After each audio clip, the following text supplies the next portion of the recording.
जब हमारा मन शांत होता है तो हर प्रॉब्लम को अपॉर्चुनिटी की नजर से देखने लगते हैं। क्या आपने कभी ये नोटिस किया है कि आजकल हमारे लाइफ में कितना शोर भर गया है? मैं सिर्फ बाहर के शोर की बात नहीं कर रहा, बल्कि उस शोर की जो हमारे मन के अंदर चलता रहता है। हमारा ब्रेन कभी रुकता ही नहीं।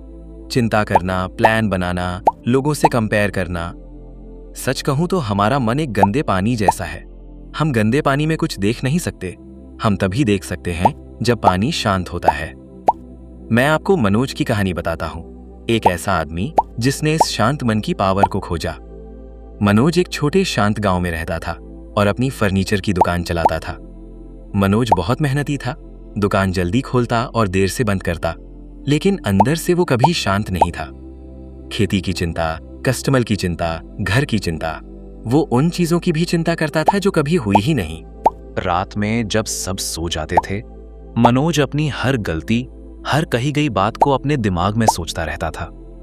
वो खुद से कहता था, काश मैं एक पल के लिए ये सब रोक पाता। एक बार एक परेशान हफ्ते के बाद उसके बिजनेस में बहुत नुकसान होने लगा।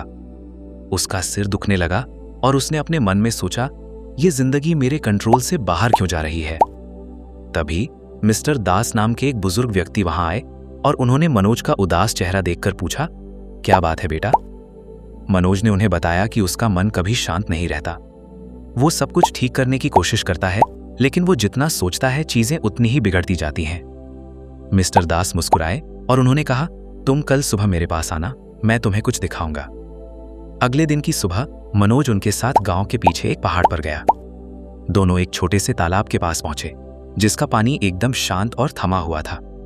तालाब में ऊपर का नीला आसमान की परछाई साफ दिख रहा था। मिस्टर दास ने एक पत्थर उठाया और पानी के बीच फेंका।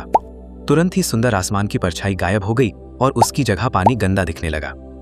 उन्होंने मनोज को देखा और कहा, तुम्हारा मन भी इस तालाब जैसा है। जब मन शांत होता है तो लाइफ को हम क्लियर रूप से देख पाते हैं, लेकिन जब मन बेवजह विचारों से परेशान होता है तो तुम्हें प्रॉब्लम्स के अलावा कुछ नहीं दिखता। मनोज ने देखा कि कैसे पानी की लहरें धीरे धीरे खत्म हुई और पानी फिर से शांत हो गया। उस शांति ने मनोज के अंदर एक बहुत बड़ा बदलाव ला दिया। उस दिन के बाद मनोज हर सुबह तालाब पर जाने लगा। वो बस तालाब के पास बैठता, गहरी सांस लेता और पानी को देखता रहता। शुरुआत में ये इम्पॉसिबल लगता था, उसका मन भागता ही रहता। लेकिन मिस्टर दास ने उससे कहा था, अपने विचारों से लड़ाई मत करो। जैसे आसमान में बादल गुजरते हैं, अपने विचारों को भी गुजर जाने दो। दिन ब दिन मनोज के अंदर छोटे छोटे चेंजेस आने लगे। उसकी सुबह शांत होने लगी, उसके प्रॉब्लम्स कम होने लगे और वो मुस्कुराने लगा। अब जब प्रॉब्लम्स आती थीं, तो मनोज घबराता नहीं था। कई महीने बीत गए। फिर एक रात मनोज की दुकान में आग लग गई। दुकान के अंदर सारे सामान जलकर राख हो गए। सबने सोचा कि अब मनोज चिंता से पागल हो जाएगा। लेकिन जब उसके दोस्त मनोज के पास पहुंचे तो उन्होंने उसे दुकान के बाहर शांत बैठे हुए आग को देखते हुए पाया। उसके दोस्त हैरान थे। सबने पूछा, तुम इतने शांत कैसे हो? तुम्हारी दुकान जल रही है। मनोज ने धीरे से जवाब दिया, मैंने लकड़ी और कीलें खोई हैं, शांति नहीं। मैं दुकान फिर से बना सकता हूं, लेकिन अगर मैं अपने मन की शांति खो दूं तो ये दोबारा नहीं मिलेगी। उस रात सबने मनोज के अंदर एक अलग तरह की ताकत देखी, शरीर की नहीं, मन की ताकत। अगले कुछ महीनों में मनोज ने पेशेंस और हार्डवर्क के साथ अपनी दुकान को पहले से बेहतर और बड़ा बनाया। लोग उससे फर्नीचर के लिए कम और मन की शांति के लिए ज्यादा सलाह लेने आते थे। मनोज उन्हें उसी तालाब के पास ले जाता और कहता, जब आपका मन शांत होता है तो आप प्रॉब्लम में भी सॉल्यूशन ढूंढ लेते हैं।